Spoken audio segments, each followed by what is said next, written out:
Welcome everyone, and thanks for joining us for today's episode of Canal Days.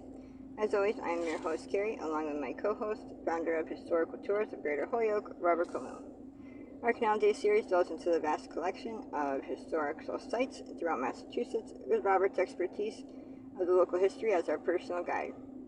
Each episode, we uncover history throughout local communities, highlighting historic landmarks and uncovering their seminal significance. Today's episode of Canal Days will be talking about the Holy Cross Polish National Catholic Cemetery, located in Ware, Massachusetts. So, chronicle the year the Holy Cross Polish National Catholic Cemetery was made.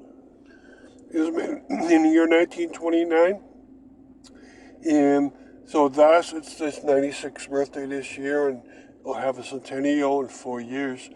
It was, of course, made for a special group, because you can tell by the Polish National inside its name that it's not a Roman Catholic cemetery. It's made for the group that left that religion and made their own that was focused more on the leadership they wanted to have.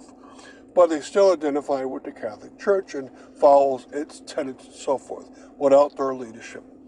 The Holy Cross Polish National Catholic Cemetery is based on the age of Ware, and it's filling up fast. So there's a lot of adherence to that religion.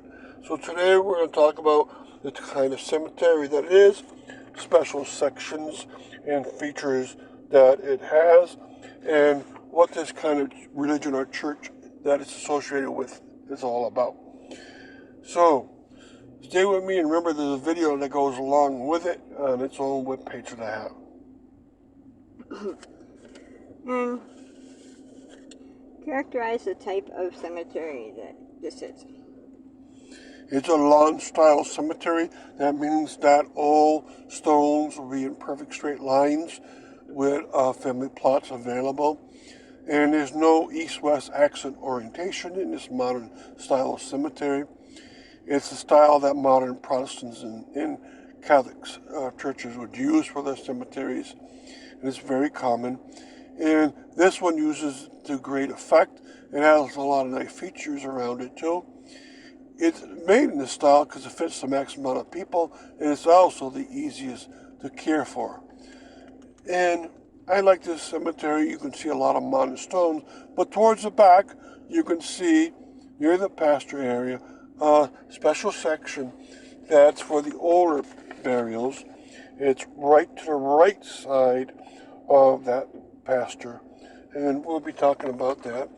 So there are some 1929 burials, and there's also some really nicely kept veterans, but most importantly, I found 3 military men that died during the course of the war due to the injuries or illness because of that war, and they are easy to find. They're right, one's towards the right side middle and the other one towards the right side front, and they died during the course of World War II and the Korean War, and they have special medallions off to the side.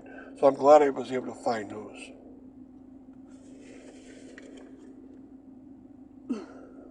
And stick around, and we'll be right back after this quick announcement. Are you fascinated by local history and eager to investigate the obscure treasures off the beaten path throughout the state of Massachusetts? Or maybe just seeking an unforgettable cultural activity for family and friends to enjoy? Look no further than Historical Tours of Greater Holyoke, founded by Robert Como. With over a decade of experience, Robert offers captivating tours and presentations of historic sites and landmarks throughout the state. Whether you're interested in canals, cemeteries, charming churches, or more, Robert's tours provide a unique and enriching experience for all. And that's not it. You can also schedule private tours tailored to your interests, ensuring a personalized adventure and unforgettable memories. Perfect for families or groups of all sizes, making for an exciting hands-on learning experience that brings history to life. Simply visit holyokecanaltour.org or email bobcat4214 to book your private tour today. So getting back to our podcast, characterize the special areas within the cemetery. There's a few special areas, and one is the chapel area. The chapel was made near 1947. It's an area where you can say your last prayers to the deceased member on the day of their funeral, or you can go there, visit the grave of your ancestor, and then visit the chapel, say a few prayers. It's outdoor, but it's a place you'll walk into it and see it up close. There's also the priest circle towards the middle back, and there's one priest buried in that section, and he served the Holy Cross Polish National Catholic Church of Ware for a very, very long time. And it's very easy grave to find, and I believe his niece is also buried on it.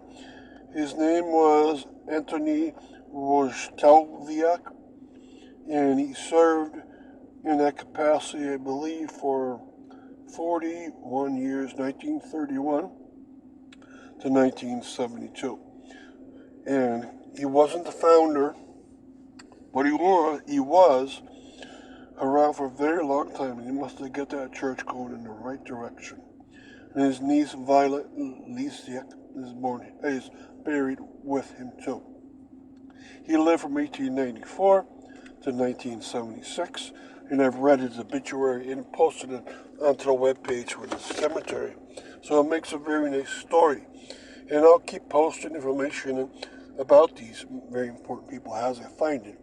And I hope to have a tour there in 4 years from now, in the year 2029, to celebrate its centennial.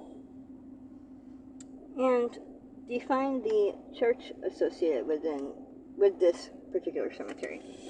This kind of cemetery is associated with the Polish National Church, and that's a kind of religion that wants to keep its Polish values, and it wants to stay in the Catholic with the Catholic dogma.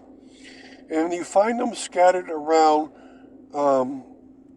New England, and a lot also around New York and Illinois. And they have two bishops and one pope.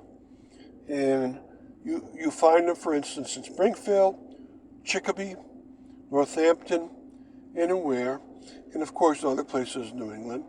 Since those were mill towns, the Polish came to get the mill jobs. A lot of Polish wanted to follow their Catholic religion, but they wanted really good leadership. And they were out of Europe, and they thought that the Pope's leadership wasn't adequate.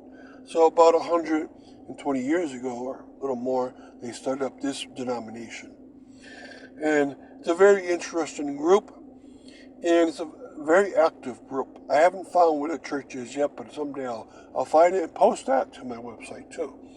So I hope you look into it. I hope you visit this cemetery. And thank you for listening to Canal Days and joining us on our journey through the Connecticut River Valley. We hope you enjoyed uncovering some of the hidden and overlooked marvels and their fascinating stories that shaped our past in the state of Massachusetts. A special thanks to Robert Camus, founder of Historical Tours of Greater Holyoke, for sharing his passion and expertise with us. Remember, you can find more information about Robert's tours, book private tours, and explore the Canal Days video and podcast series at holyokecanaltour.org. If you enjoyed today's episode, please like, comment, and share. We'd love to hear your thoughts and suggestions for future episodes. Thanks for listening, and don't forget to tune to our next episode of Canal Days. Until next time.